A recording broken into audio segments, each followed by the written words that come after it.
welcome to today's Talk Business and Politics Daily. I'm Roby Brock. We are joined by Nate Steele. He is the legal counsel for a new group called Driving Arkansas Forward that is pushing for a constitutional amendment that would bring casinos to the state of Arkansas, as well as make some of that tax money that is collected off of the casinos go to highway and road repairs. You are also a former state representative. You are an attorney right now, and you're a former Arkansas Attorney General candidate. So a lot of history with Nate Steele here for everybody to make sure you remember who this young fella is from Southwest Arkansas. Welcome. Thanks. Good to be here. Yeah.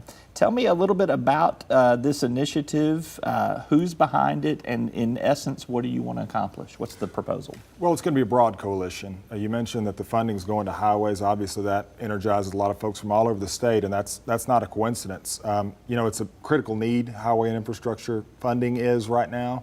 But also, this is a way to make sure that everybody that says, you know, we don't want a casino in our backyard or we don't get any benefit from a casino in somebody else's backyard, it gives skin in the game for every single county, town, and city in the state of Arkansas. And this amendment, unlike any others, as I think you noted on the program earlier, is 100% local control. So there are no casinos going to any counties without the explicit invitation of the mayor and county judge. So you've got one is in Jefferson County, one would be located in Jefferson County, one in Crittenden County, and then there's 5 or 6 other counties that could be the third and final casino. And tell me how the numbers break down. At 65% of the tax collections from the casino revenue is going to go to the state highway program. And what are the other 2 distributions? The other distributions go to the state lottery scholarship division of DF&A to help regulate these casinos. You know, 5%. That's 2.5%. 2.5%, sorry, yeah. And then it's divided between the city and county that the casino would be located in, depending on whether or not it's in the city limits. But again, that's completely discretionary. Nate, tell me a little bit. There is a provision in this proposal that requires that there's a $100 million minimum investment for one casino in one county. Why is that? Well, we want to assure the voters that these are not going to be some shady operations on the side of the road. These are going to be resorts. They're going to bring convention centers and jobs to whatever counties and cities invite them to come. And we're talking about a minimum of $100 million. I've seen in press releases previously, there's been the number 300 million has been thrown around as a proposed plan. So I want to assure the voters that these are real jobs, real tax revenues, and a real tourist attraction, not something that any city or county would be ashamed of. Tell me who is behind this initially right now. I know you want to expand this to a broader coalition, but currently, who signed up? Well, the ballot question committee is comprised of, I think you know, lobbyists for casino operators in other states, the Quapaw Tribe of Oklahoma. There are other interested casino operators. This amendment is 100% merit-based. They will have to qualify. And you mentioned the counties. Those counties are not guaranteed a casino either. The lottery division will determine who qualifies, who does not. It'll again be based on local control, and it'll be a merit-based system. So it'll be funded by a lot of interested parties, none of which are guaranteed anything in this amendment. Similar to the application process we've seen for medical marijuana cultivation centers and distribution facilities, in that there'll be an application process, and there'll be some vetting on all of that. All right. Nothing in Pulaski County, nothing in Garland County, where there is already a casino. But Crittenden County is, where there's also a casino there. Kind of how were the counties that are there picked? So it's based on 2 criteria.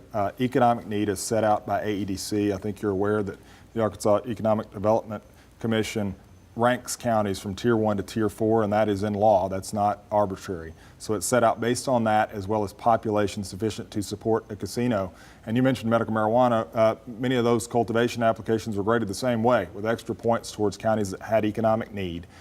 So this is a basis that's been done before, and we have to pick some criteria. These 8 counties were not chosen arbitrarily. They were chosen based on the tier level of AEDC rating and population, again, sufficient to support a casino. Politically, though, there is some thought that it is not in my backyard. You know, Northwest Arkansas will be a difficult place, I think, to win over some public opinion just based on previous polling that we've seen on casinos. But they will benefit from the tax revenue because there's a lot of road and infrastructure needs up there. So maybe weigh that political calculus a little bit for me. Well, it's not in anybody's backyard unless they want it. Again, this unlike the previous amendments, it's 100% merit-based and it's 100% local control. So you will have to be explicitly invited by that county and city. And again, the counties are based on that economic need. I'm sure that these counties are going to recognize the benefits of these casino licenses, and hopefully there will be an operator that can pass all the scrutiny by the lottery division and help get a license to bring those jobs to those cities and counties. Scott Bennett from the Arkansas Department of Transportation. Now, I keep wanting to call them the old Highway Department there, but they've changed their name to RDOT. And the Highway Commission, I think they're going to be happy to see any kind of revenue come from anywhere because of the challenges that they face. But have they gone on the record, or have they given you any private or public support of what you guys are doing?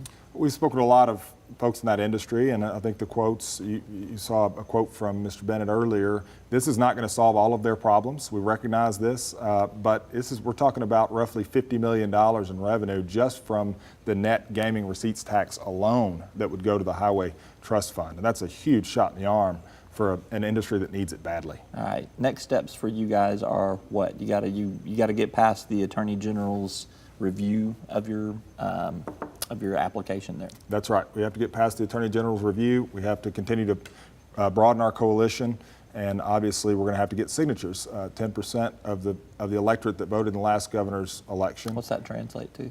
I don't have the numbers off the top of my head, but I can get it's a lot. It's a lot. It's a lot of signatures that we'll have to get around the state, and then to get on the ballot. But again, with this coalition, we feel really good that we will have the support we need to get it on the ballot. And we've drafted this in a way that, again, nobody's ever seen before. It's 100% merit-based, and so we're looking. I think it will withstand any legal challenges, and the voters will get an opportunity to vote on it in November. All right, Nate Steele with Driving Arkansas Forward. Good to have you with us. Thank Good you, to see you. I haven't seen you in a while. So. It's good to be here. Yeah. All right. That is all for today's Talk Business and Politics Daily. I'm Roby Brock. We'll see you next time. Arkansas Electric Cooperative Corporation provides electric energy across 2/3 of Arkansas. This is an exciting time in our energy history, with incredible progress being made in renewable energy and storage technologies.